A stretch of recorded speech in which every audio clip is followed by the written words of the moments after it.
Gloire à Dieu. Amen. Bienvenue dans la maison du Seigneur. Amen. Et j'espère que vous êtes dans la joie ce matin, de vous retrouver ce matin et que vous êtes en pleine forme. Amen.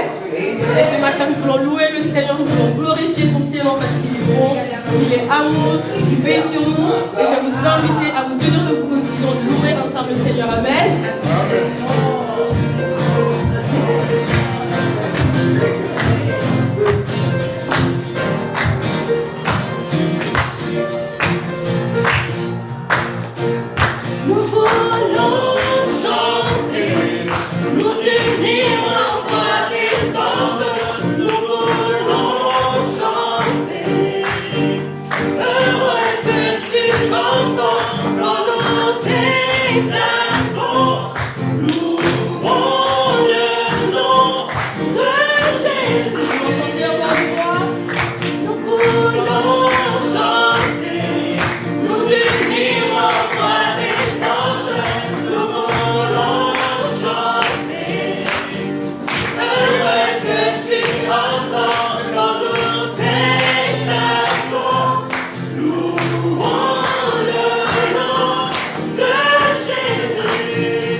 et les flots.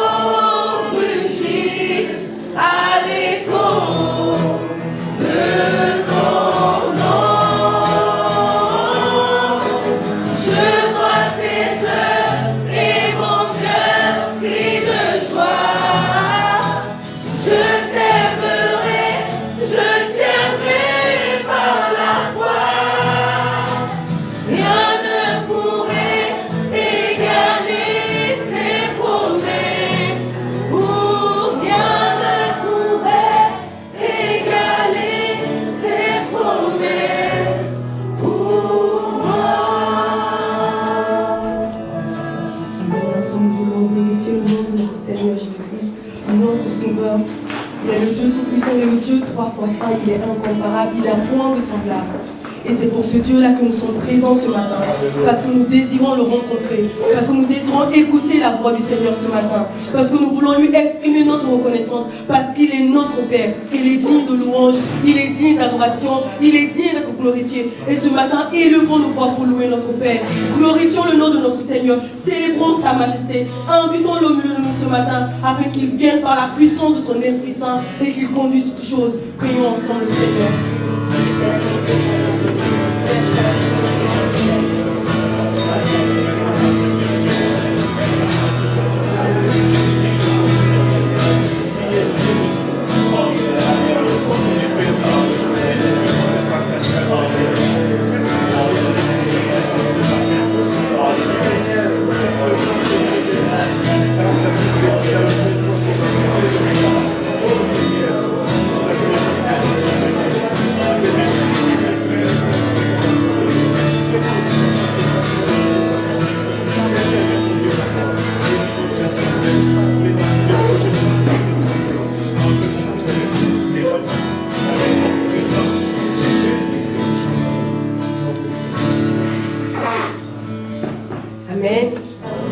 Bienvenue à la maison du Seigneur, amen. Donc voilà, c'est le temps des annonces. Et voilà, si vous êtes nouveau ce matin au sein de notre église, n'hésitez pas, donc vous avez le code QR que vous pouvez scanner et ça vous enverra vers un formulaire que vous allez pouvoir remplir également, amen. Et bien, bienvenue à vous. Et donc voilà, nous avons nos différents programmes de l'église. Nous avons le culte ici tous les dimanches à 10h. Et aussi vous rappeler que le dimanche prochain, nous allons commencer avec le deuxième culte et c'est à 17h. Voilà, donc nous vous attendons également pour louer le Seigneur pour les frères et sœurs qui n'ont pas pu être présents au culte du matin. Nous vous attendons l'après-midi. Amen. Et également, nous avons tous les vendredis soirs donc notre réunion de prière et de jeûne à 19h30. Et le vendredi prochain, nous allons prier pour la communauté, notre communauté, pour l'île, pour la France, pour la vision donc, de 2040, donc pour toutes les églises et les chants. Amen. Et également, donc, nous avons nos différentes réunions aussi les lundis soirs, c'est sur Zoom à 20h, il y a la réunion fils, donc la réunion des jeunes. Il y a aussi donc la réunion des hommes de l'église. Et les samedis, nous nous retrouvons également avec l'équipe de louange pour préparer le culte. Amen. Et voilà, donc comme je l'ai annoncé au début, nous allons commencer le deuxième culte à partir du 2 juin, c'est-à-dire dimanche prochain à 17h. Amen. Donc 17h, nous nous retrouvons pour louer le Seigneur. Et toujours pour les frères et sœurs qui ont à cœur de servir, pour le deuxième culte, tout comme le premier ou pour les deux cultes, n'hésitez pas, vous pouvez toujours encore vous rapprocher auprès de nous pour que nous puissions vous donner les informations. Amen. Amen. Et nous continuons avec la lecture biblique. Donc nous continuons avec Job du verset 30, donc chapitre 34 jusqu'au chapitre 39. Amen. Et que le Seigneur nous conduise également pendant nos temps de méditation personnelle. Et l'étude biblique face à face continue toujours avec le pasteur. Donc n'hésitez pas pour les personnes qui souhaitent vraiment connaître encore mieux l'église, connaître aussi les différents sujets, vraiment rapprochez-vous auprès du pasteur. Il vous expliquera et il organisera également un temps pour faire donc l'étude biblique face à face avec vous.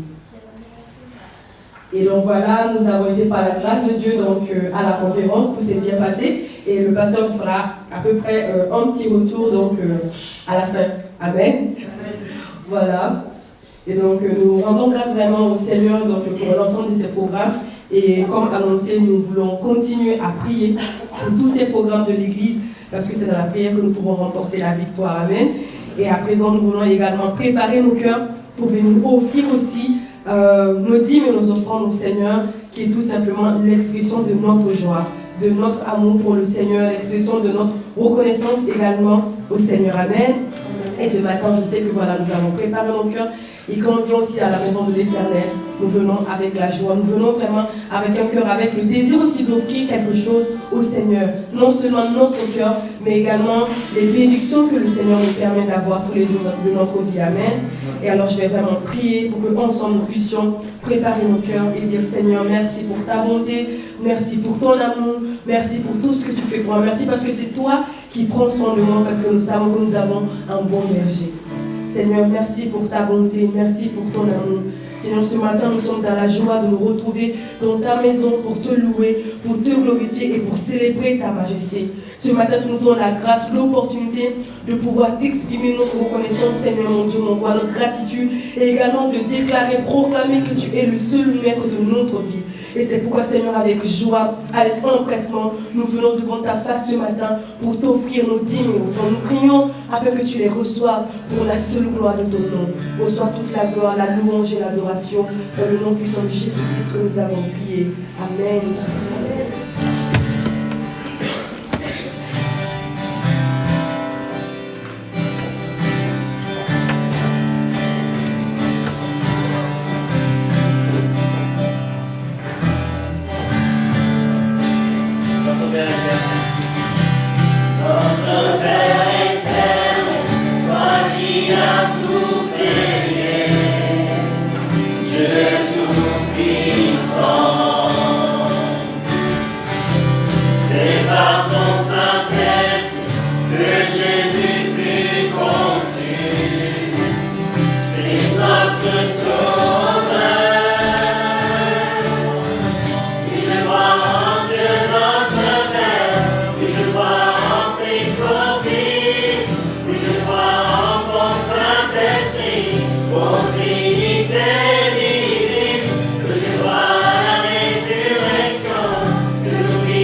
Ton amour, ta grâce.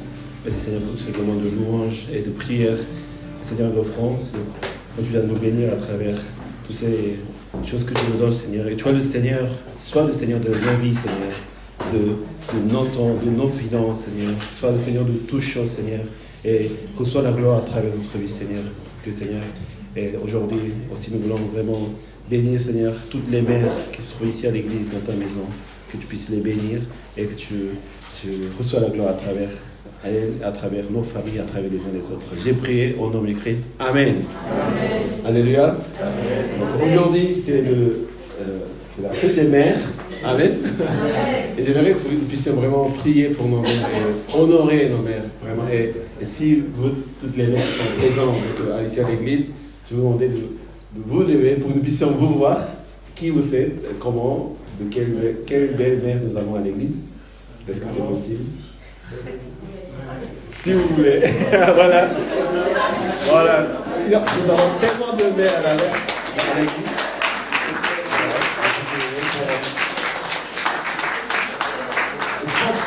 Je pense qu'aussi, nous ne pouvons pas simplement applaudir comme ça, mais il faut qu'on se lève tous pour les applaudir pendant.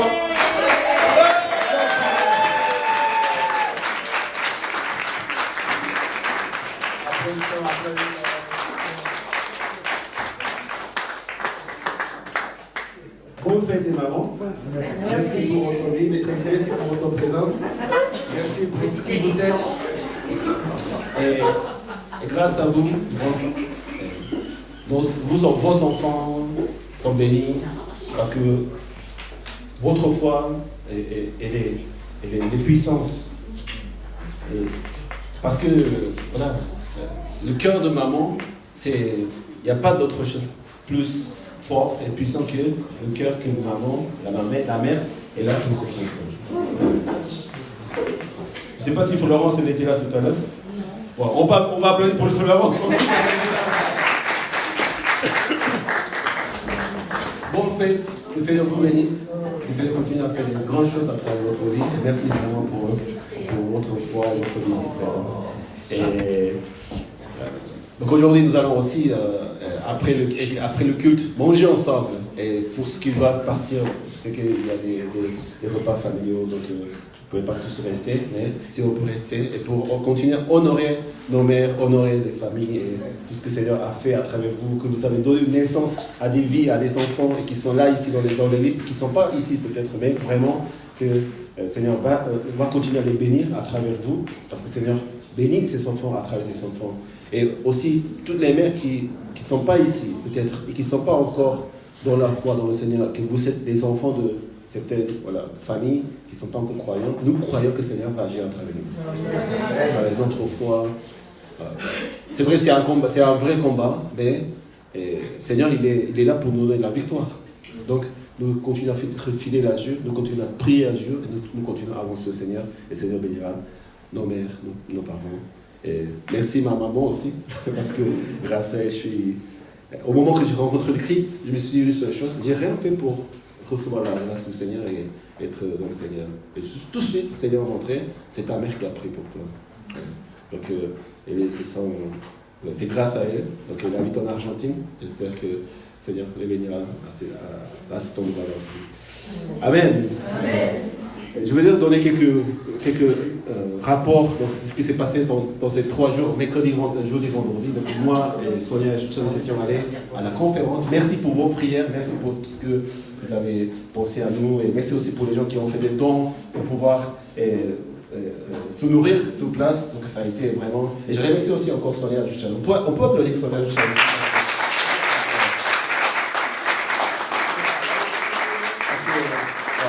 Ils ont dû également, nous étions à la Go-Conférence l'année dernière, tous les participants, nous avons dû payer par notre propre ressource, et cette fois c'était pareil, donc vraiment merci à chaque frère et soeur qui ont au cœur de participer à ce genre de conférences. Ça prend 2 jours, ça prend du temps, et ça fatigue, voilà, c'est fatigant, et ils doivent demander congés, mais ils doivent payer pour voyager et toutes ces choses-là. Mais nous faisons ça parce que c'est pour le bien de l'Église. Et c'est à travers ces choses que nous voulons vraiment continuer à bâtir le Seigneur et mieux servir le Seigneur et être vraiment pour le Seigneur, pour la gloire de Dieu. Donc, merci à vous. On peut être dans la limite, je pense qu'on ne va pas très bien. Donc, il y a quelque chose à vous montrer.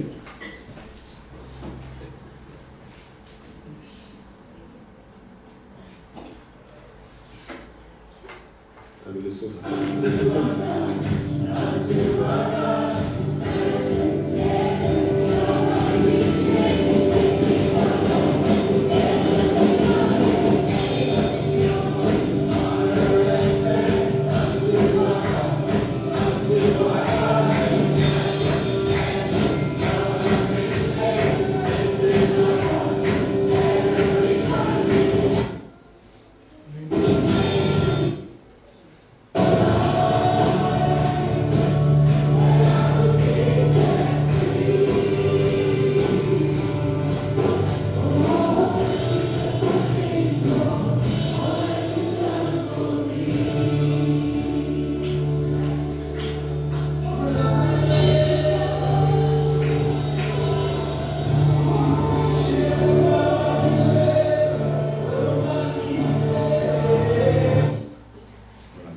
Sonia d'avoir filmé ça.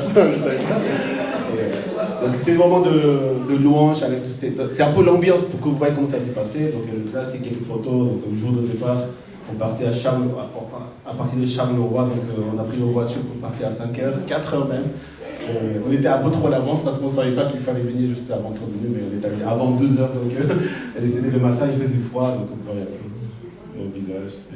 Voilà, il faisait très froid. Et Tchouchan, il était malade la veille de son départ. Très très malade. Intoxication. Excusez-moi, je dis.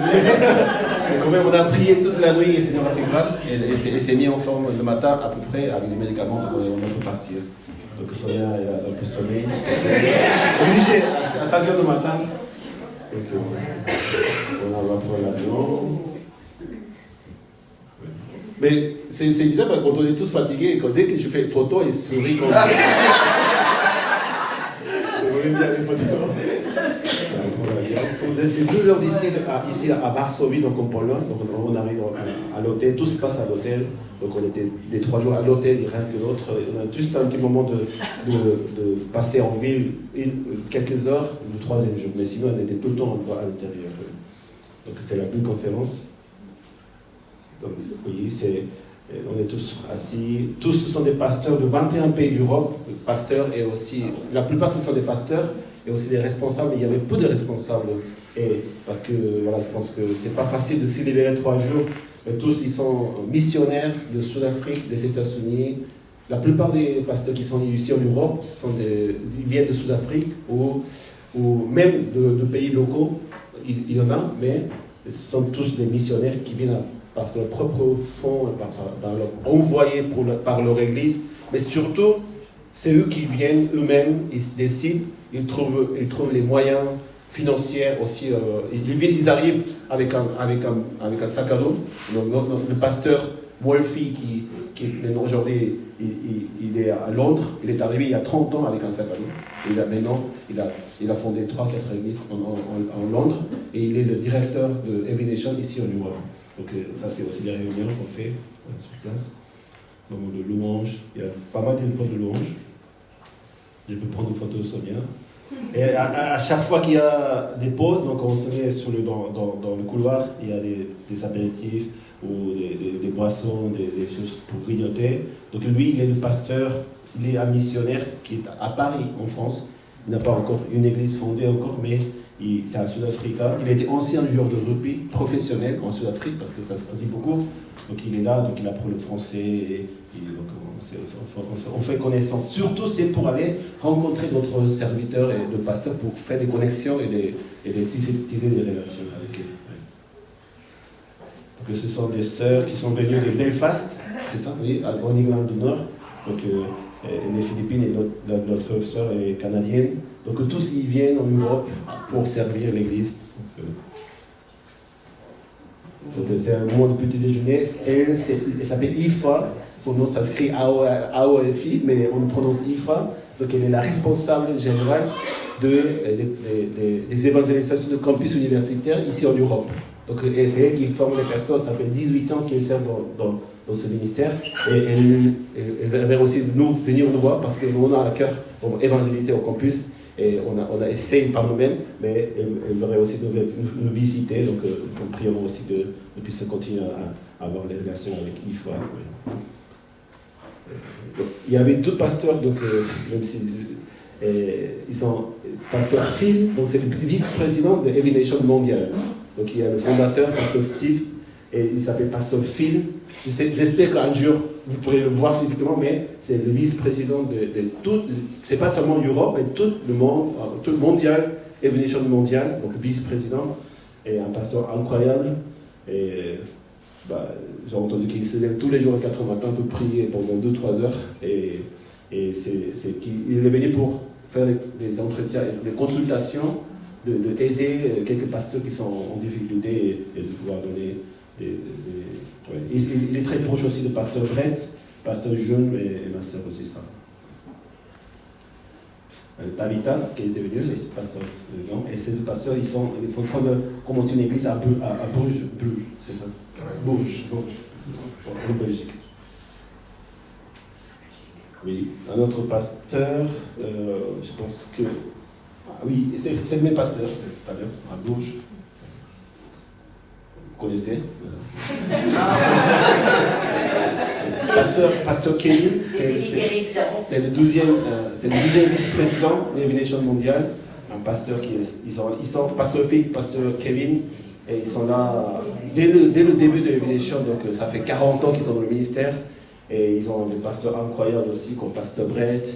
Et ça ne sert à rien que je vous dise ces pasteurs incroyables, parce que vraiment il faut les connaître. Et j'espère, j'ai voulu qu'ils viennent aussi un jour ici à Lille, parce que voilà, pour nous encourager, pour avoir des relations avec eux. Ils sont vraiment très âgés, mais ils sont toujours dynamiques et ils déplacent partout. Et vraiment, on a eu l'occasion de connaître le pasteur Kevin. Et c'était un moment assez précieux.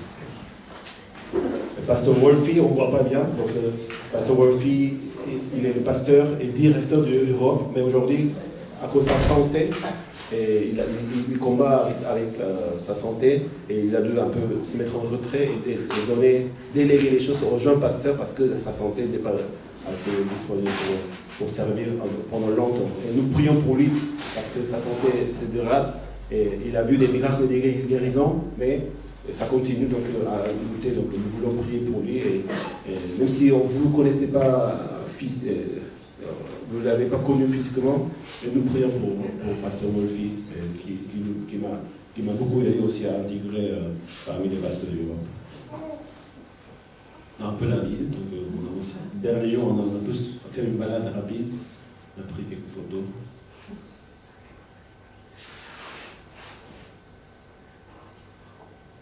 Et de retour, voilà, samedi matin, hier, à midi 11h30, à Charleroi. C'est tout. Merci beaucoup. Merci pour vos prières. Merci pour les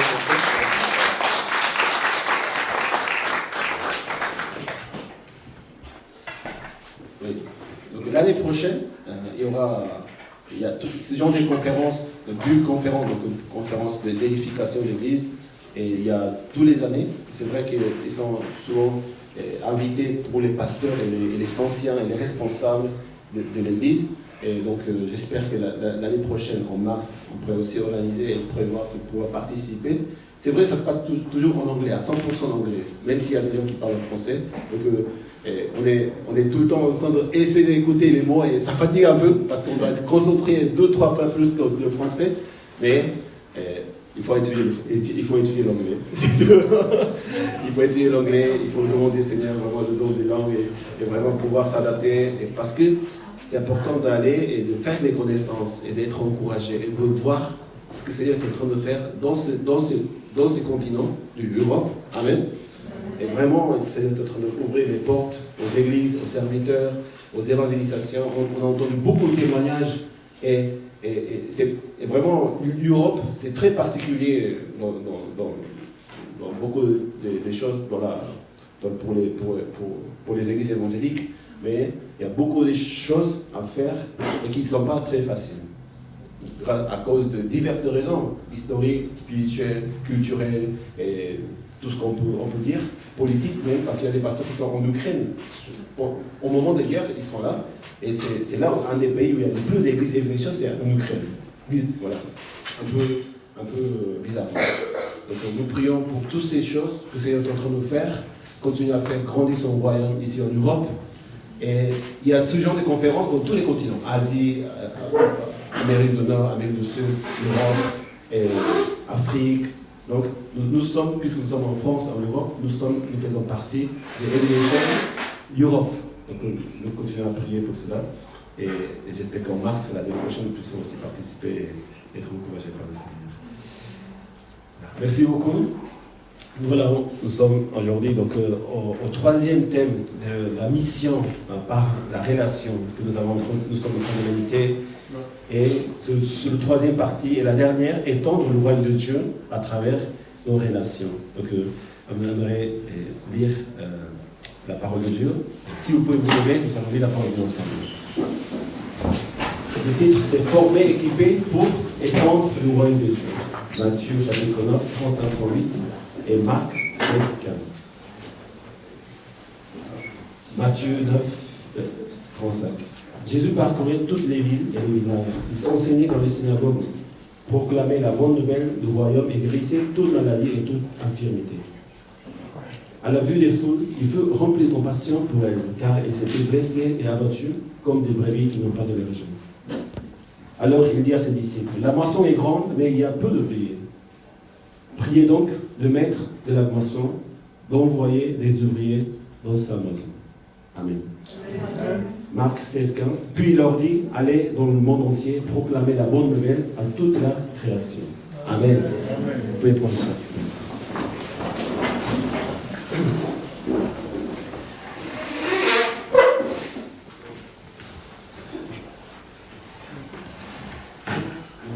Nous sommes en train de méditer sur la mission, mais la mission que le Seigneur nous a confiée, d'aller faire des disciples de toutes les nations, baptiser au nom du Père, du Fils et de l'Esprit, enseigner à mettre tout ce que je vous ai prescrit, et je serai avec vous jusqu'à la fin des jours. Donc la mission, elle est précise. Mais nous croyons vraiment que cette mission d'aller faire des disciples, et annoncer l'évangile, baptiser au nom du Père, du Fils et de l'Esprit, que quelqu'un vraiment rencontre le Christ. Le baptême, c'est la nouvelle naissance. Le baptême, ce n'est pas simplement un acte religieux, un sacrement, une formalité, mais c'est quelqu'un qui a vraiment rencontré le Christ. Et pour pouvoir faire cette mission que Seigneur nous a confiée, Seigneur nous a donné l'outil qui est la relation. Par les relations, nous croyons que nous devons, par la relation, nous devons être dans la relation avec les uns les autres. Nous devons donner toute l'importance à la relation. Et une des raisons pour laquelle nous sommes allés à la conférence, c'est pour avoir des relations avec d'autres serviteurs que Dieu nous a unis dans le même réseau, cette famille de Evanation. Et pour nous, la mission, la relation, c'est ce qui fait notre mission. Donc la première relation, que la mission c'était de rencontrer le Christ et aider les autres à rencontrer le Christ.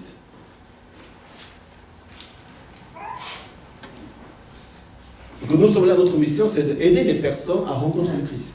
Amen. Et si nous sommes là aujourd'hui en Christ et nous croyons en Christ, c'est parce que quelqu'un nous a aidés à rencontrer le Christ.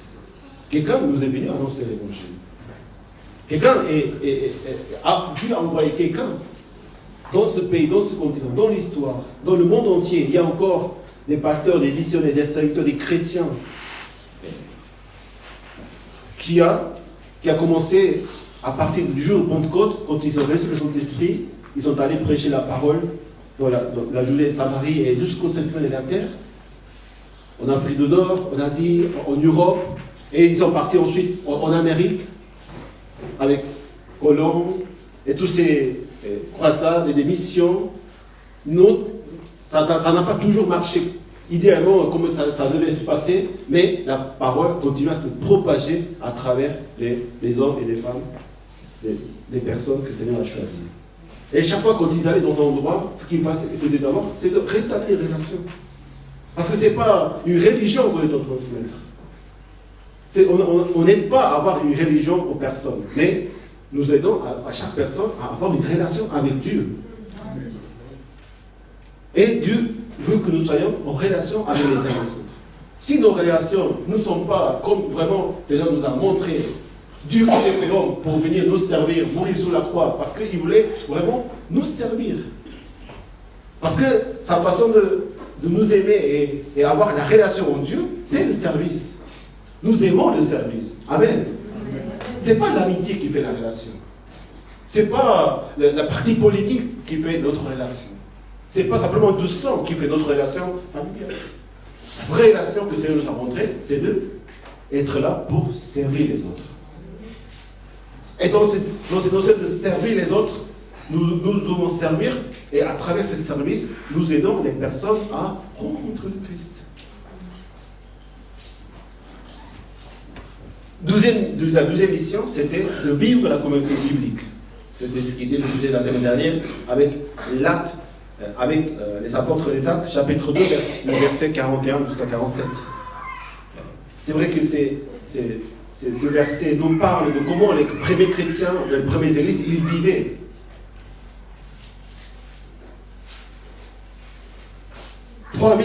3000 personnes ont entendu la prédication de l'apôtre Pierre et ils sont devenus des disciples.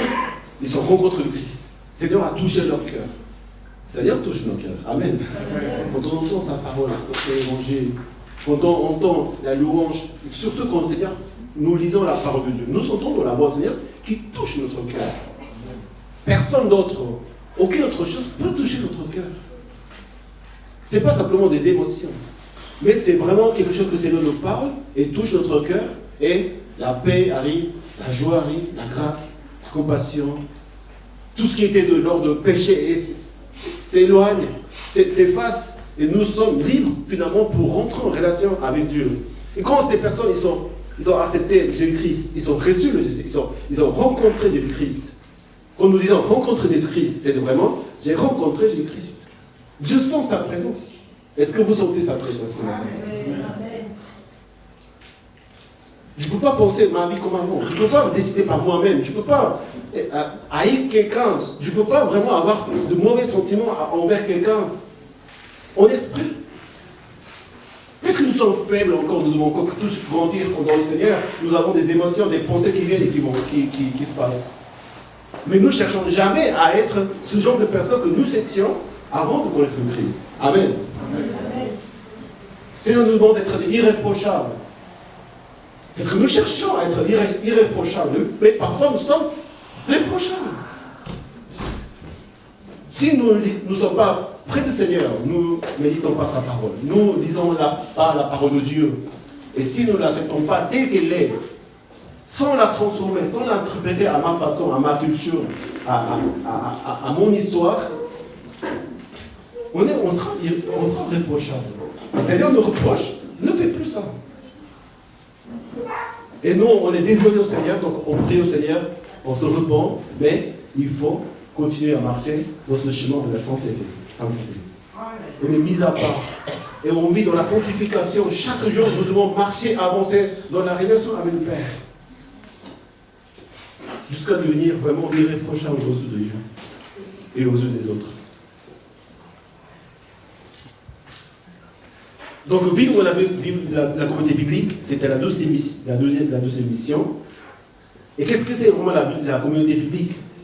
Ça veut dire que c'est l'Église, c'est le corps de Christ, c'est l'Église que nous sommes aujourd'hui de la manière de la Bible. Parce qu'il y a des églises partout dans le monde. Mais est-ce que notre Église, elle est biblique? Ça, c'est la question que nous posons. Est-ce que ma vie, elle est biblique? C'est-à-dire du Seigneur. La Bible, c'est la parole de Dieu. Est-ce que cette église, c'est une église de Dieu? Est-ce que nous voulons être une église de Dieu? Ou nous voulons être une église pour le monde? Oui, les gens nous viennent, on nous aime, il se passe des choses. Est-ce que nous sommes là aujourd'hui pour Dieu ou pour moi? Pour les autres? Pour le monde? C'est vrai qu'en Europe, ici même en France, le monde ne voit pas les églises. Ils ne sont pas attirés pour quelque chose. Mais dans les pays où les églises sont grandes, il y a des politiciens, parfois il y a le président, parfois il y a le chef d'entreprise. Donc les gens ils viennent à l'église pour certaines choses qui n'est pas vraiment de Dieu, mais ce sont des choses du monde. On vient à l'église pour chercher autre chose. On vient à l'église pour chercher des relations avec les gens. Mais ça, c'est pas l'église de Dieu. L'église de Dieu, la communauté biblique qu'en acte nous montre, ça c'est vraiment, véritablement, l'église de Dieu. Amen. Restons bibliques. Seule scripture. Ça c'est la foi que nous confessons. Seule la parole de Dieu est notre norme, notre critère. Nous nous aimons les uns les autres. Et nous sommes une famille en Christ. Et nous sommes une famille. Mais notre vie de l'Église, notre relation, ne doit pas être basée sur d'autres choses qui n'est pas la parole de Dieu. Parce que sinon, elle ne sera pas une Église. Et nous devons toujours demander à Dieu d'étudier la parole de Dieu, d'être formés, équipés par la parole de Dieu, pour que notre pensée et notre relation, notre Église, ne divaient pas autre chose qui n'est pas la Bible. Il y a plein d'églises qui ne sont pas bibliques. Parfois, je pense que nous, on était dans notre passé. Notre vie n'était pas toujours biblique non plus. C'est-à-dire de ne pas faire les choses que le Seigneur ne demande pas de faire et faire ce que le Seigneur demande de faire. Mais à travers ces erreurs et nos fautes, à travers notre faiblesse, on passe par des erreurs et on doit apprendre par ces erreurs.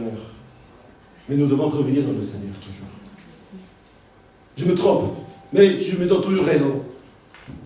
Notre Seigneur va un moment nous parle à travers la parole de Dieu. Donc il faut toujours revenir à la parole de Dieu, toujours revenir à la parole de Dieu. À chaque fois que nous faisons des réunions, des cultes, et tout ce que nous faisons à l'église doit être basé sur la parole de Dieu. Amen. Amen. Même si ça ne me convient pas, même si je n'aime pas, même si parfois nos relations peuvent s'éloigner d'une manière ou d'une autre. On n'est pas là pour faire plaisir aux gens, mais on doit faire plaisir d'abord à Dieu. Et c'est ce qui va faire vraiment plaisir à chaque personne. Si on commence à faire plaisir aux personnes et non pas à Dieu, nos relations peuvent disparaître un jour à l'autre. L'église peut fermer la porte un jour à l'autre. Dès que la présence de Dieu n'est plus là, l'église s'affaiblit. L'église, elle tombe. Vous savez combien des églises en Europe, elles ferment les portes?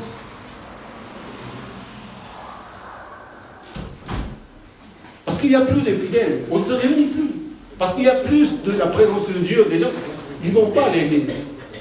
Et ces bâtiments sont vendus pour être des cabarets, ou des bistrots, des discothèques. Ça, c'est la réalité de l'Europe aujourd'hui. Même aux États-Unis, en Asie, là où on a vécu des réveils, il y a beaucoup d'églises, beaucoup de chrétiens. À chaque fois, les églises sont en train de s'éloigner. Il y a plus de personnes, il y a plus de la foi, parce qu'on s'éloigne de ce qu'on appelle la communauté biblique. Soyons bibliques, amen. On ne peut pas faire autrement. Je ne peux pas faire autrement. Oh pasteur, restons comme nous sommes aujourd'hui, ça va, tout va bien. S'il est biblique, oui. Mais s'il n'est pas biblique, non. S'il n'est pas biblique, nous devons changer. Soit quelques personnes acceptent ou quelques personnes n'acceptent pas. Le rôle de pasteur, le rôle de responsable, c'est de garder l'église corps du Seigneur comme le corps de Christ. Amen. Amen. S'il y a des choses qui ne vont pas, il faut régler ces choses. Il faut, tout comme le Seigneur, si on a péché devant Dieu, on doit demander pardon. Seigneur, il est là pour nous pardonner. Amen. On ne doit pas faire, on ne peut pas cacher les choses. Adam, il a désobéi. Ève aussi. Où vous êtes? Il se cache. Mais le Seigneur, il sait où est notre vie. Il se cache avec les arbres et tout. Mais où es-tu avant? Au lieu de dire, viens parce que je sais que tu es là. Non, il nous demande où tu es. Adam. Parce que le Seigneur voudrait que nous venions par nous-mêmes à demander pardon au Seigneur si quelque chose ne va pas. Et ça, c'est ce qu'on appelle la sanctification. Vraiment, la Bible nous rend saints et nous voulons vraiment être une église sainte, une église une communauté biblique. Et comment ça se vivait dans l'église de Côte? La première chose qu'ils faisaient, c'était, après que les 3000 sont devenus des disciples, ils persévéraient dans l'enseignement des apôtres, dans la communion fraternelle, dans la fraction de pain et dans la prière. Ça, c'est vraiment ce que l'église doit faire. L'enseignement de la parole de Dieu. On n'est pas là simplement pour être, parce que ça nous fait bien d'être là. On n'est pas là simplement pour manger. On n'est pas là simplement pour faire de l'amitié. La première chose que nous devons faire à l'église biblique, à la communauté biblique, c'est d'apprendre la parole de Dieu. Amen. J'espère qu'il n'y aura pas que moi qui enseigne la parole de Dieu, bien sûr. Pour cela, nous faisons des sessions de conférences et nous formons et nous équipons les personnes. Ce n'est pas la parole du pasteur qui parle. Ce n'est pas la pensée d'un pasteur ou de la pensée d'une personne. C'est la parole de Dieu que nous devons apprendre. Et si jamais le pasteur, il enseigne quelque chose qui n'est pas biblique, vous devez le signaler. Vous devez me le faire savoir. Vous devez, comme les gens de Béret, ils étaient des gens nobles. L'apôtre Paul venait prêcher la parole de Dieu. Il examinait chaque chose qu'il prêchait. Donc ils étaient nobles. Ils n'étaient pas à la légère, ouais, on apprend tout, oui, ouais, ça va, on peut faire des erreurs. Non, si tu as fait des erreurs, tu dois corriger ça. Ça, c'est la noblesse spirituelle. Ça, c'est les gens, ça, c'est la sagesse. Et tout ce qu'on dit, tout ce qu'on parle, nous devons trouver dans la parole de Dieu. Et ça, c'est vraiment ce qui faisait les églises, les frères. La communion fraternelle, ils étaient ensemble. Quand deux frères et trois sœurs, combien beau c'est d'avoir ces relations entre les frères et sœurs. C'est comme lui qui tombe sur les barbes d'Aaron et sur ses vêtements. Vous savez, l'onction d'Aaron, c'est l'onction de Dieu sur une personne pour le sanctifier. Moi, je veux être saint, je veux être saint, je veux vraiment recevoir l'onction du Saint-Esprit, le charisme, les dons, la puissance, vraiment être dans le Saint-Esprit, rempli du Saint-Esprit. Mais la parole de Dieu, il compare d'être rempli du Saint-Esprit à l'union des frères et sœurs. C'est-à-dire la relation est beaucoup plus importante que l'onction personnelle. Amen. Plein de fois, je me suis demandé, qu'est-ce que je dois faire pour être un bon chrétien? Qu'est-ce que nous devons faire, vraiment, les enfants de Dieu, vraiment, pour être un chrétien puissant, un chrétien rempli de Saint-Esprit? Cherchez la relation.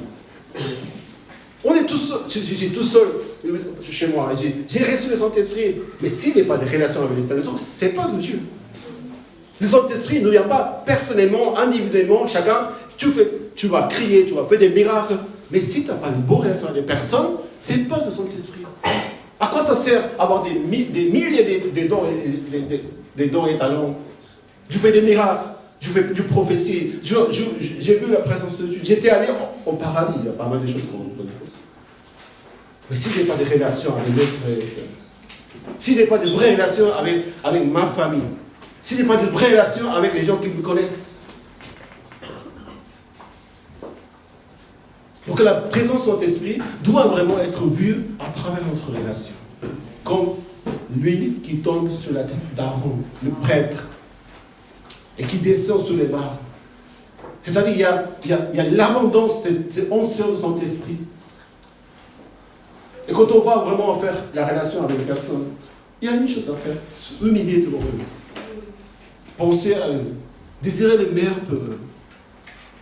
C'est la raison pour laquelle nous sommes ici. Nous sommes là pour donner nos vies pour les uns et les autres. Amen.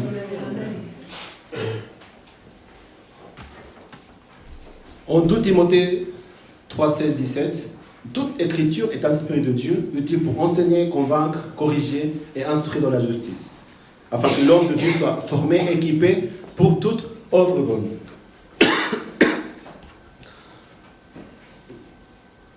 C'est pour ça que nous voulons vraiment continuer à étudier la parole de Dieu face à face.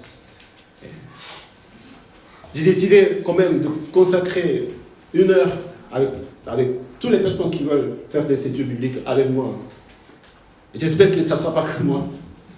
Mais un jour, qu'il y ait d'autres serviteurs dans l'église, formés, équipés, et pour pouvoir faire des enseignements bibliques à l'église, il faut que nous étions la Bible. Amen. Si cela vous aide, mais rien que lire la parole de Dieu, la méditer jour et nuit, vous allez être vraiment instruit, formé, équipé. La troisième mission que nous avons aujourd'hui, c'est étendre le royaume de Dieu. C'est-à-dire aller faire des disciples dans le monde, comme en Marc chapitre 16, verset 15, aller dans le monde entier, proclamer la bonne nouvelle à toute la création. Ça, c'est le royaume de Dieu. C'est-à-dire une vie où mon roi, c'est Jésus. Les règles de ce règne, c'est la parole de Dieu. Je vis sous l'autorité de mon roi, comme dans un pays. Donc, il s'agit d'étendre, que tous les gens ils puissent connaître Jésus et qu'ils rencontrent le roi, notre Seigneur Christ. Et qu'ils vivent selon sa volonté. Il ne suffit pas simplement habiter en France. Il ne suffit pas simplement habiter dans un pays. Il faut suivre les règles de ce pays. Si nous voulons être conformes et un bon citoyen de ce pays. De la même manière, étendre le royaume de Dieu, ça veut dire que nous allons proclamer que Jésus est le roi et de vivre dans le royaume. Il faut apprendre à vivre dans le royaume de Dieu. Amen. Amen. On est en France, on est en Europe. Ce n'est pas la même manière qu'en Corée, en Argentine, ou aux États-Unis. Ici, c'est la France. La mienne est toute complètement différente. Même en Pologne, elle était différente. Beaucoup de choses sont différentes. Dès qu'on dit, les gens ils passent, on dit bonjour, il n'y a pas de retour de bonjour. Normalement, on doit dire bonjour. Donc on était, pourquoi les gens ne saluent pas ici? Pourquoi ils sont si froids? C'est comme ça. Et on ne dit pas au revoir, on ne dit pas merci, c'est comme ça. Qu'est-ce que vous voulez? Ok, point final. Même pas, je ne sais pas comment ça se fait, mais la culture est différente, mais dans le royaume de Dieu, il y a aussi une culture que nous devons apprendre. À travers la parole de Dieu, à travers son église, à travers nos relations de frères et sœurs.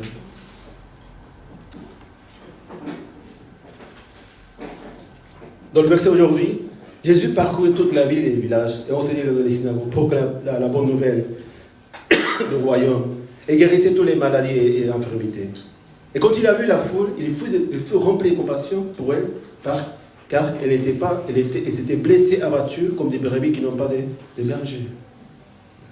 Tout comme nous étions nous-mêmes, perdus dans la vie, sans savoir où aller, sans comprendre vraiment qu'est-ce qu'il s'agit de notre vie, pourquoi nous vivons, pourquoi nous mangeons, pourquoi nous devons faire des efforts.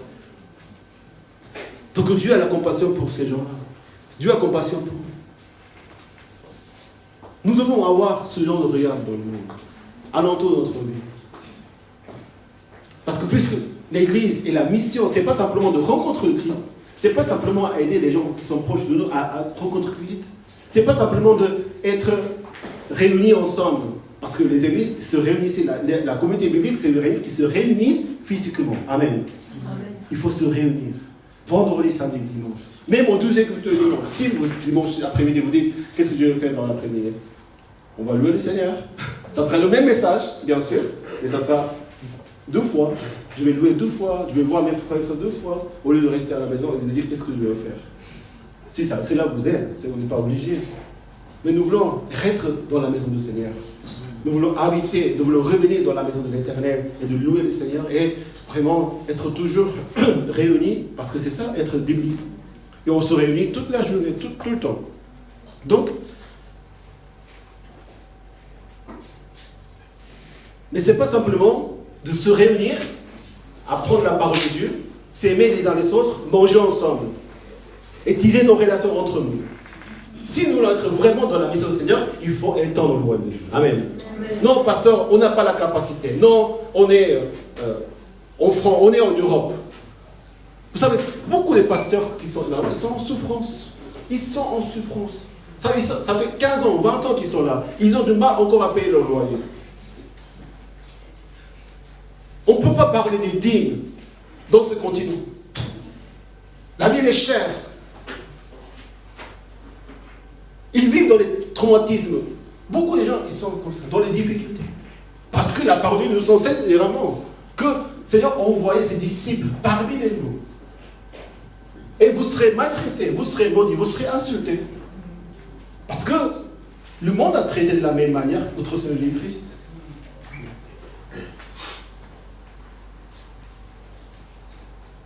Mais ils sont là quand même. Incroyable. Moi, personnellement, je suis arrivé en France pour mes études. Je suis né en Corée du Sud.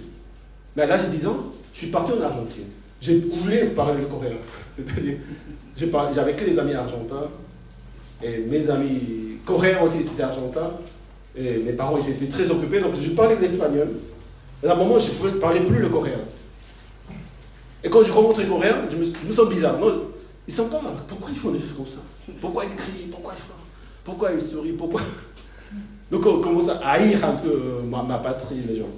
Mais finalement, je suis retourné en Corée pour mes études d'université parce que j'avais cette occasion. Et à ce moment-là, je pense que Dieu m'a donné un cœur de partir avec un ami qui partait aussi à l'université en Corée. Donc je suis allé en Corée. Et pendant 4 ans, Dieu n'a fait que pleurer. Oh, je veux retourner en Argentine. Je veux voir mes amis. J'avais des amis depuis l'âge de 10 ans jusqu'à 20 ans. On était tous les mêmes amis. Tout le temps, on était ensemble. Donc la notion d'amitié, la culture, la relation était différente. Je souffrais vraiment en Corée. C'était souffrant, c'était affreux. Je ne comprenais pas la culture, toutes ces choses. Ensuite, je suis venu en France pour faire mes études d'architecture. Parce que ma soeur m'avait dit, c'est bien, tu peux aller en France pour faire des études. Et je me suis dit, peut-être si je vais là-bas, je vais apprendre le français. Et je suis venu en France sans apprendre un seul mot. Même pas bonjour, je ne savais pas ce que c'est bonjour. C'est quoi tu aurais fait? Mais Dieu a conduit tout cela pour que je vienne ici. Pour mes études, Dieu ne me plaisait pas. Et c'est là où j'ai rencontré le Seigneur. En 2005, j'ai rencontré le Seigneur à Paris, dans l'église. C'était incroyable. En fait, c'est pour dire que aujourd'hui, je suis venu ici aller depuis 2016. Je sers le Seigneur. Mais je ne me sens pas chez moi, dans un pays. Je n'ai pas ma famille ici, je n'ai pas mes amis ici.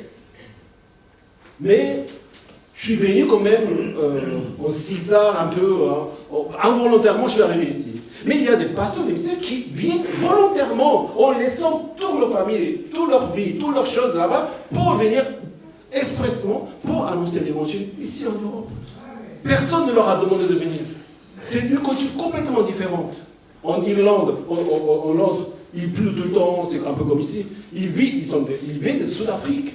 Quelqu'un est déjà parti au Sud-Afrique, bon, sauf les conférences. La nourriture, le soleil, les gens sont sympathiques, tout est à moitié prix, meilleure qualité de toutes choses. Le soleil, ils sont là. Mais ils laissent tout ça pour venir, on laisse prêt pour faire ça. Parce que c'est ça l'être biblique. Comme Barnabas et Paul, ils étaient en train de louer et jeûner, son esprit dans mes cœurs, mettez à part Barnabas et Paul. Parce que je vais les envoyer dans le livre des chiffres. Comment ça se passe, une église biblique, quand on se réunit pour étudier la parole de Dieu, pour vraiment tirer nos relations fraternelles, comme le Seigneur nous enseigne, son esprit nous envoie dans le monde. Si on n'a pas la mission d'aller dans le monde, étendre le royaume de Dieu, en commençant par nos familles, nos entourages, mais si Dieu le veut, dans un autre endroit. C'est là être biblique. Nous devons rester bibliques. Amen. Allez, faites de toutes les nations des disciples. C'est biblique. Si notre église n'a pas la mission et la vision d'aller faire des disciples, je ne sais pas comment, il faut peut-être une église, sinon annoncer l'évangile dans la rue. Je ne sais pas si on peut faire des disciples dans la rue. Parce que pour être des disciples, il faut qu'ils viennent à l'église. La raison pour laquelle nous faisons 12 cultes, c'est parce que vous êtes plein, il n'y a plus de place. Il n'y a plus de place. Déjà, nous devons nous forcer à nous réunir et devenir disciples, apprendre la parole de Dieu. Et nous devons aller faire venir d'autres personnes, étendre le royaume de Dieu dans les vies des personnes, dans les vies de nos familles, qu'ils vivent le royaume de Dieu, qu'ils viennent, ils vont inviter à ce royaume de Dieu pour qu'ils vivent. Mais pour cela, le Seigneur dit, alors, ils sont abattus, ils sont blessés, ils sont des brebis comme il n'y a pas de bergers. Ils ne sont pas de brebis, des bergers. Nous devons avoir ce cœur pour ces gens-là, vraiment pour ce monde. Toutes ces personnes que nous côtoyons chaque jour. Nous sommes dans le champ missionnaire. Toutes les églises doivent être missionnaires. Amen. S'il n'y a pas de mission pour sauver des âmes, pour faire venir, on ne va pas rester biblique. Et comment ça va se finir? Pourquoi les églises se ferment les portes? Pourquoi nos foi se refroidissent? Pourquoi nous sommes tentés? Pourquoi il y a des choses, problèmes relationnels entre nous? Parce qu'on ne vit pas pour cette mission. Si on veut vraiment faire la mission d'étendre le monde, à travers notre relation, il faut vraiment qu'on s'équipe et qu'on se forme, qu'on vienne et qu'on s'équipe de la relation que nous avons pour annoncer l'évangile à toutes ces personnes, pour faire venir. Alors dit à ses disciples, la moisson est grande, mais il y a peu d'ouvriers. Il y a peu d'ouvriers. Il y a beaucoup de chrétiens. Il y a beaucoup de sauvés. Il y a beaucoup des enfants de Dieu, mais il y a peu d'ouvriers. Vous savez, le travail que ça demande pour faire un potager. J'ai eu l'occasion, pendant le Covid, dans ma ville, j'avais habité avant, il y avait un terrain de la mairie qui donnait à chaque parcelle aux gens qui voulaient faire du potager. Et je n'ai jamais fait de potager de ma vie, mais ma femme, elle aime bien ces choses, toucher la terre. Donc il y avait un terrain avec beaucoup de plantes, de mauvaises herbes, des choses comme ça. Mais on ne savait pas. Personne ne touchait ces terrains. Donc on s'est dit, est-ce que vous voulez? Il y avait une liste d'attente énorme. Mais ils nous ont appelé, est-ce que vous voulez un terrain pour faire le potager? Ah oui, on est choisi, bien sûr qu'on veut. Donc on a commencé à couper les herbes. Et tout le monde nous regardait. Qu'est-ce qu'ils font? Je ne savais pas pourquoi nous regarder. J'ai commencé à creuser, mais il y avait des mauvaises herbes, des racines, incroyables. C'était des montagnes. Finalement, c'était une montagne des mauvaises herbes, des racines qu'il fallait enlever pour commencer le potager. Pour commencer à semer quelque chose. Ça nous a pris des mois et l'effort incroyable. Tous les soirs, il y avait des courbatures partout parce que je travaillais beaucoup pour enlever, arracher. J'ai commencé avec des mains, mes doigts faisaient mal, j'ai acheté des outils pour faire. Et tout le monde passait et disait bon courage, bon courage, bon courage. Parce que si je savais que c'était si difficile, je n'aurais jamais commencé à faire ça. Je n'aurais jamais commencé à faire ça. Vous savez pourquoi?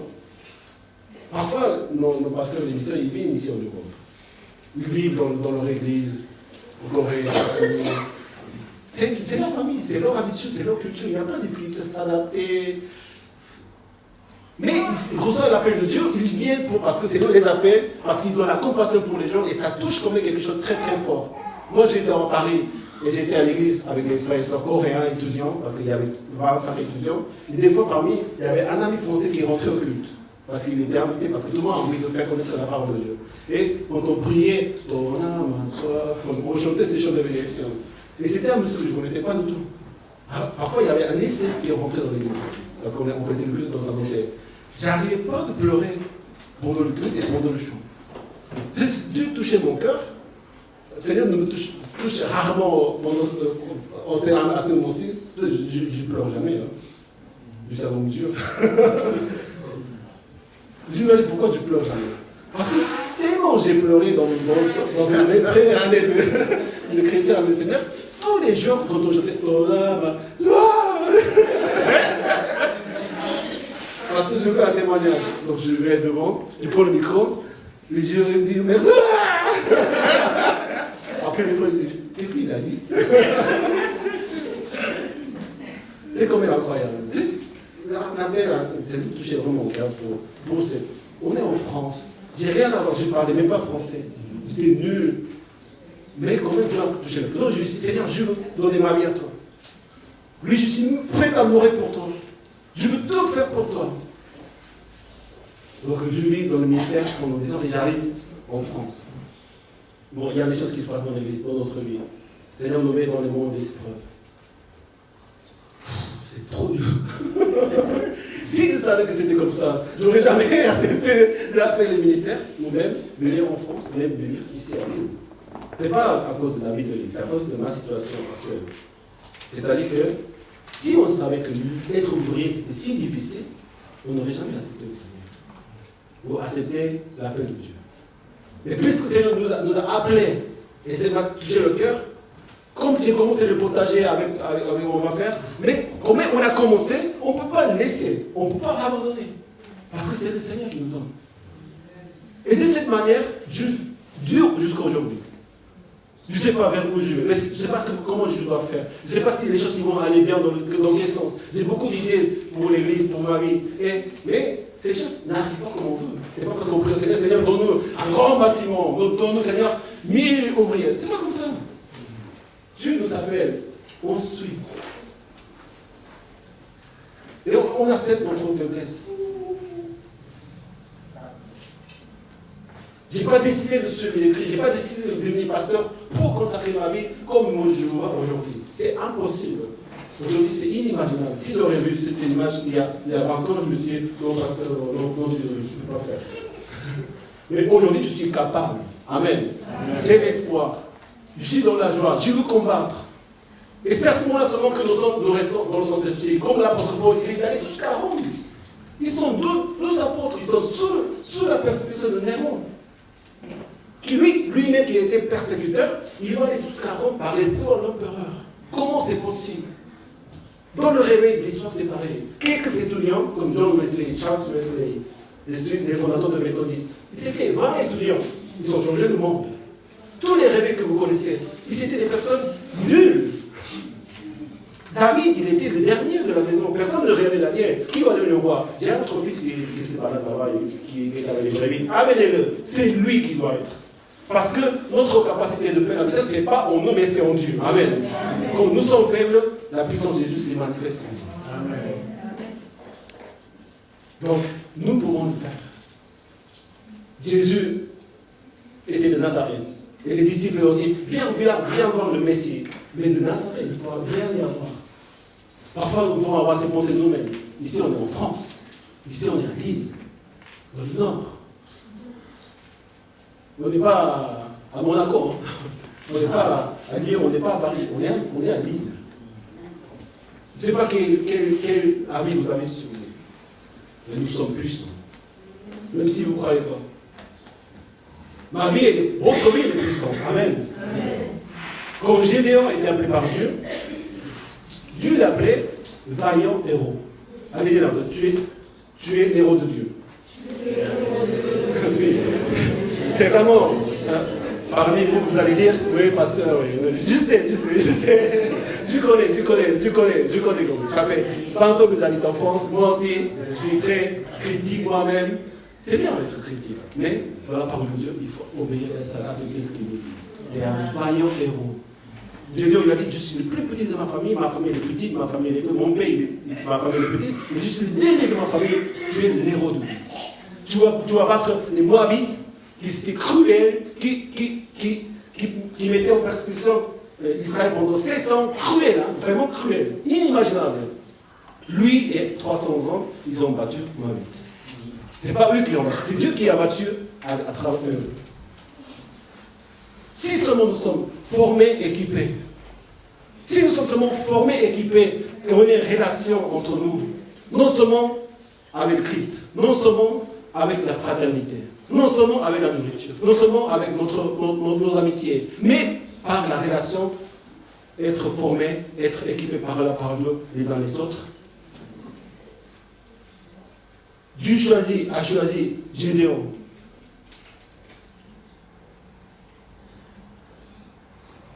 Le Dieu choisit des hommes et des femmes pour former et équiper. Mais qu'est-ce que ça veut dire? Ça veut dire une équipe. Si nous sommes équipés, formés comme une équipe pour Dieu, pour étendre le royaume de Dieu, le Seigneur va faire de grandes choses avec cette église. Disons fort amen, si vous croyez vraiment. Dieu va faire de grandes choses à travers cette église. Amen. Vous savez, quand je vais dans les conférences, les pasteurs me disent, ah, ton église, il est allé, j'ai entendu ton église. Souvent, ils me posent la question, comment tu connais Pasteur Brett? Parce que Pasteur Brett, ce que vous savez ici, c'est pas n'importe quel pasteur. Hein. Tout le monde va avoir des relations avec eux. J'ai Christian, Pasteur Brett. Comment s'appelle ton église? Grace Covenant Church, Alliance de grâce. Comment on se rappelle ça comme ça?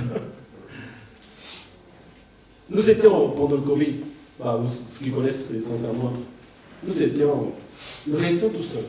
Nous essayons de survivre l'église. Parce que c'était le Covid, non seulement le Covid, mais il y avait quand même un autre pasteur avant moi qui m'a formé, qui était mon père spirituel, qui était notre pasteur à tous. Il a dû quitter l'unité d'une raison ou d'une autre. Ça, c'est Dieu qui sait, donc nous ne pouvons pas dire beaucoup de choses, mais de toute façon, nous avons été tout seuls. C'est lui qui nous soutenait, c'est lui qui nous formait, c'est lui qui a amené à faire la vie de cette église. Donc, que nous puissions rester ici. Je parle spirituellement, mais financièrement aussi. Donc, à un moment, on s'est dit, avec les responsables, qu'est-ce qu'on va faire? Et à aucun moment, je me suis dit, je dois partir quelque part pour vivre, pour manger avec ma famille. Non. Ça, c'est pas, même pas dans la pensée. J'ai vraiment remercié au Seigneur. Parce que s'il y avait ça, je ne sais pas comment ça aurait été passé. Mais après ça, on va survivre. Il faut que l'église ne ferme pas la porte. Ça, c'était le but. De garder le culte tous les dimanches. Donc, on a fait de toute manière avec le Covid, même après le Covid, avec ce problème immense qui nous est arrivé. En fait, c'est tout ce qui a changé ma vie, la vie de cette église. Je pense que c'est incroyable, c'est comme un film, c'est vraiment, je ne sais pas s'il y a vraiment d'autres choses comme ça. Mais que, grâce à Dieu, il nous a fait lier avec Emination, avec Pasteur Brett, avec Grace Covenant Church. Vous savez, l'Europe, ils ont la vision de l'Europe 2040. Il y a 49 pays en Europe qui n'ont pas encore une église Emination. Aujourd'hui, ils sont à 21 pays. Donc la vision, c'est d'aller faire une église, envoyer des missionnaires. Même s'il y a 3-4 personnes, c'est une église. Hein. Donc ils vont envoyer des missionnaires à l'entour du campus universitaire. Et leur vision, c'est de compléter une église à proximité d'un campus universitaire pour toucher les étudiants. Parce que ce mouvement a commencé avec les étudiants. Donc, nous ce qui était encore, qu'est-ce qu'on doit faire? Pendant 2-3 ans, on a fait le culte. Est-ce qu'on peut arriver à payer le loyer? Oui, alléluia, on paye. Mais maintenant, Dieu nous a unis pour nous rendre vraiment une église missionnelle. Une église de la mission d'étendre le royaume. Ce n'est plus le but de rester en vie. Amen. Le deuxième église, ce n'est pas parce qu'on reste en vie, on veut faire des disciples, des serviteurs, des ouvriers, être formés, équipés. Amen. Amen. On veut être équipés, formés. Et pour atteindre le monde. On va toucher la France. Amen. On va toucher la Belgique. Amen. Amen. Amen. Non pas parce que nous avons la possibilité, non pas parce que nous avons la capacité, non pas parce que nous avons les moyens. C'est parce que nous sommes des personnes formées et équipées par sa parole. Quelques personnes. Il ne suffit pas beaucoup de personnes. Mais si nous sommes tous vraiment en avançant, Parfois, vous êtes dans une situation que vous ne pouvez pas vous engager, partir 3 jours comme ça. Mais soutenons et prions, ayons le même cœur pour la vie de l'Église. Faisons des serviteurs au Seigneur, faisons des ouvriers, parce que la moisson est grande, la moisson est prête, et il ne reste que des ouvriers. C'est difficile, hein? Encore une fois, j'ai dit, ouvrier, c'est difficile. Le milieu ouvrier, c'est difficile. Les portages, c'était difficile pour moi. Mais Dieu va le faire pour nous. Le Seigneur nous bénisse cette église, bénisse nos vies, bénisse les équipes. Vraiment, nous bénissons aussi le 12e culte qui va commencer l'année prochaine, parce que ça va être miraculeux. Je sais que c'est une nouvelle saison. Venez, encouragez-nous. Si vous êtes, voilà, encouragez-nous, amenez les personnes, peut-être les personnes qui ont le mal. Ce n'est pas simplement pour les personnes qui n'ont pas venir le premier culte le matin. Ça c'est aussi, c'est vrai, mais le vrai but, c'est de faire venir les non-croyants ici. Amen. Et ce n'est pas pour faire inviter d'autres chrétiens qui fréquentent d'autres églises. S'ils n'ont pas d'église, ils sont bienvenus. Mais s'ils ont une église, il ne faut pas les inviter ici. Parce que ton église, c'est le matin. Donc viens à notre église qui est l'après-midi. Non, quelqu'un qui n'a pas d'église, oui, parce qu'il faut qu'on vive toutes ces choses, ces 3 relations, ces 3 missions. Mais le but, c'est de faire venir des personnes qui habitent en France ici, locaux, et non-croyants, d'autres religions. On annonce l'évangile, on vient faire la réunion, on vit la communauté unique, on dit la disciple, et on va les envoyer à éteindre le royaume de Dieu. Amen. C'est ça ce que nous voulons. Que le Seigneur nous bénisse. Prions ensemble.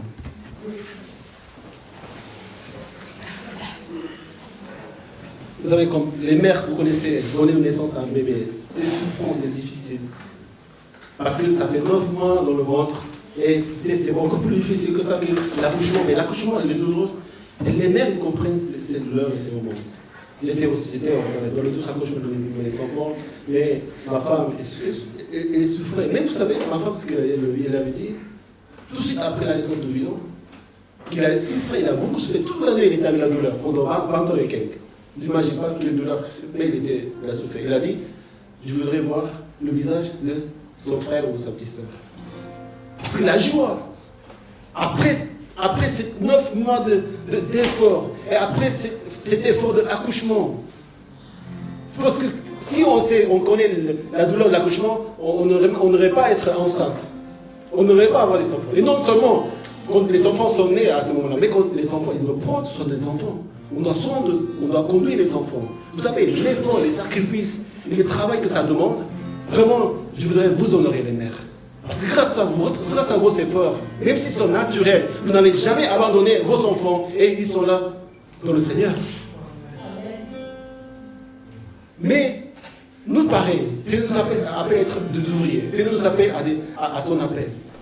Mais on ne peut pas devenir ouvrier sans être formé et équipé. Moi, en tant que pasteur, je n'ai pas toutes les capacités. Je ne suis pas comme pasteur Brett, pasteur Kelly ou pasteur Phil, pasteur J. Christian, qui sont dans le ministère, qui forment des serviteurs, qui forment des pasteurs et qui font des églises. Mais ils nous disent, tu ne seras pas le pasteur d'une seule église, mais de plusieurs. Tu es un bon pasteur, n'oublie pas.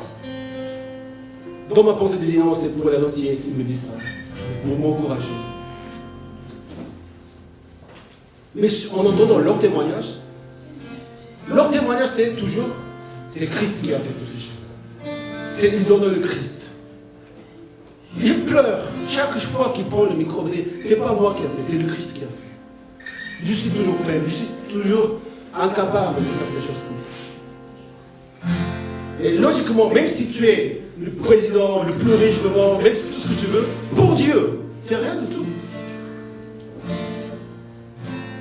Au contraire, même si on n'a rien, même si on est pauvre, pour Dieu, ça ne change rien du tout. Parce que Dieu est grand. Amen.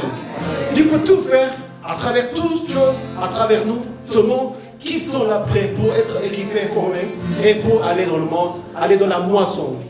Seigneur, je veux être ouvrier. Même si je ne connais pas Seigneur. Je vois dans la vie des pasteurs. Je dis, ça va être facile. Voilà, il n'y a pas de difficulté. C'est vrai.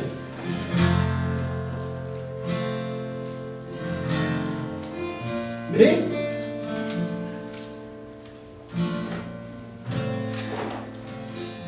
ceux qui ont vraiment le cœur de servir le Seigneur, il faut accepter cet appel, obéir. Et le Seigneur va faire grand chose avec votre vie. Ça, c'est tout le miracle. Seigneur, équipe-nous, forme-nous, que nous puissions vraiment changer le monde. Comme tu l'as fait avec tous ces pasteurs, tous ces missionnaires dans l'histoire. Le premier missionnaire en Équateur, il est mort quand il a posé les pieds. Sa femme, elle est retournée. Et en adoptant la personne qui a tué son fils en tant que son fils, elle est devenue la mère spirituelle de ces pays. Beaucoup de personnes ont rencontré le Christ à travers leur sacrifice. Quelqu'un qui se dit, est-ce que si tu vas là-bas, tu vas être tué? Qui peut aller là-bas? Personne. Personne. Mais il ne savait pas qu'il allait être tué. Mais il est allé parce que c'est là touché la personne. Ce n'est pas le cas quotidien. C'est très spécial.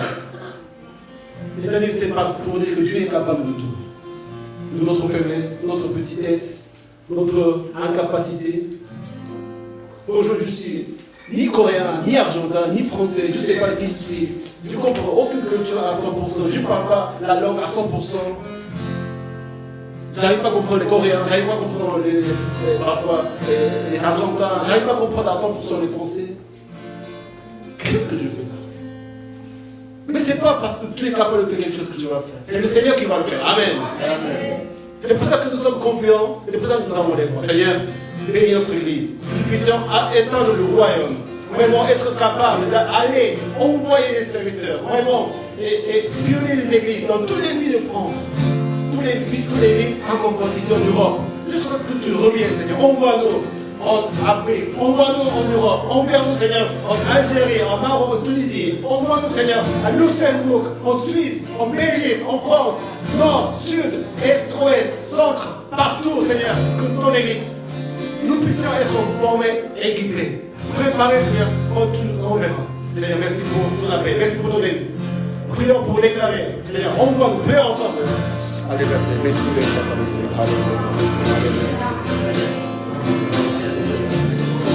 c'est toi notre Dieu, c'est toi notre Père, c'est toi notre Père, c'est toi, c'est notre Père et Seigneur. Nous avons c'est toi. Nous avons Seigneur la présence. Nous avons besoin de toi, Seigneur. Nous avons pas, Seigneur, parmi les autres. Mais nous n'avons pas peur, nous n'avons pas crainte. Parce que tu es là. Merci pour la mission, merci pour la révélation, merci pour la formation, Seigneur. Pour dire s'équiper à travers ta parole. Bénis les frères, bénis ton Seigneur. Bénis ton famille. Nous pouvons nous lever pour chanter notre Seigneur, pour louer son nom, sa sainteté, et nous voulons glorifier son Seigneur.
Qui portait son nom, les chants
pour l'amour, merci Seigneur pour la mission que tu nous confies, Seigneur. Nous ne voulons pas, Seigneur, regarder dans nos capacités, dans notre expérience, dans notre histoire, Seigneur. Parce que nous ne méritons jamais, Seigneur, d'être là en toi, Seigneur. Et nous sommes arrivés, Seigneur, parce que nous avons besoin de toi chaque jour. Seigneur, rends-nous forts et forme, équipe chacun de nous, afin que nous puissions être comme toi, Seigneur, et pouvoir aller dans le monde, comme ces apôtres, comme tous ces héros de la foi. Nous voulons, Seigneur, être héros à tes yeux. Continue à nous aimer, à nous former, à nous équiper, à devenir l'église, Seigneur, biblique, avec la mission précise, Seigneur, que tu as donnée, Seigneur, pour nous, pour ce pays, Seigneur, pour cette ville. Et nous bénis toutes les familles, Seigneur. Nous voulons prier pour les mères, vraiment honorer nos mères de tout notre cœur, non seulement aujourd'hui, mais tous les jours, parce que, Seigneur, grâce à elles que tu as donné notre vie, grâce à travers elles, Seigneur. Merci, Seigneur, parce que tu les bénisses, Seigneur, dans leur santé, dans leur vie, dans leur foi, Seigneur. Et, Seigneur, toutes les mères, Seigneur, qui sont ici dans la maison, qui n'ont pas encore rencontré, Seigneur, ton amour et ta grâce, nous prions pour elles. Seigneur, nous soutenons, Seigneur, dans la prière, qu'à travers cette église, à travers, Seigneur, nos enfants, à travers la foi que tu nous donnes, et puissent être sauvés, formés, équipés et te glorifier, Seigneur. Merci de bénir nos familles, aussi toutes les familles qui sont loin, dans le déplacement, Seigneur. Merci de nous garder encore dans la semaine et de nous faire avancer pour ton royaume. Seigneur, merci pour toutes choses. J'ai prié au nom de Christ. Amen. Applaudissons au Seigneur pour glorifier.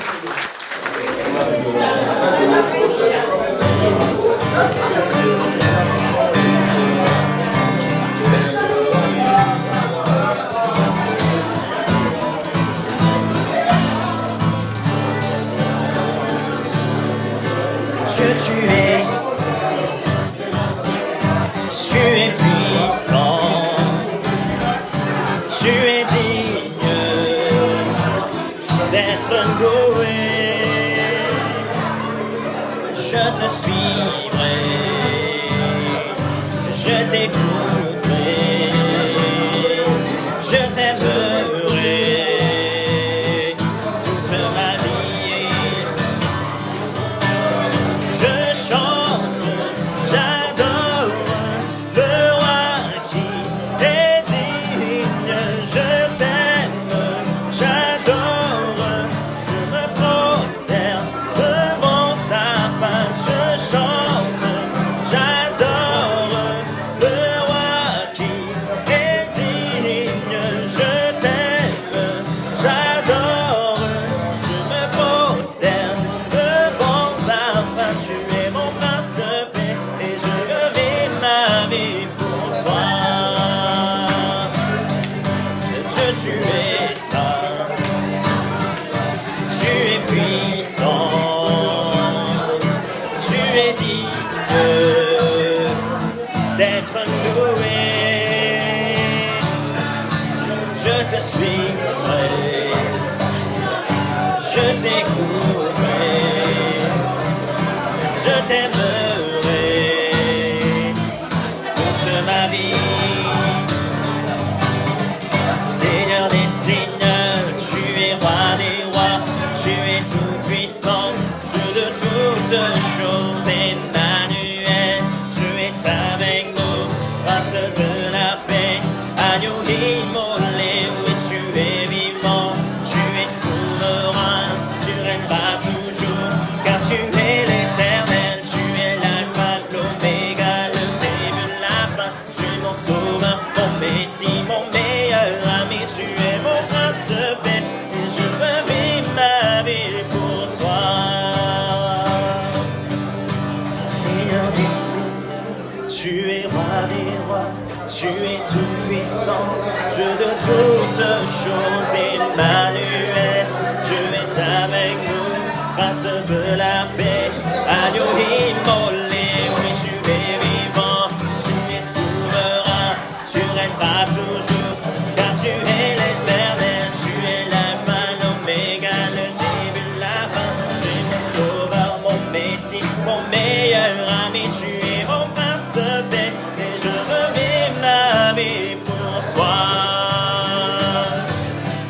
Tu es mon prince de paix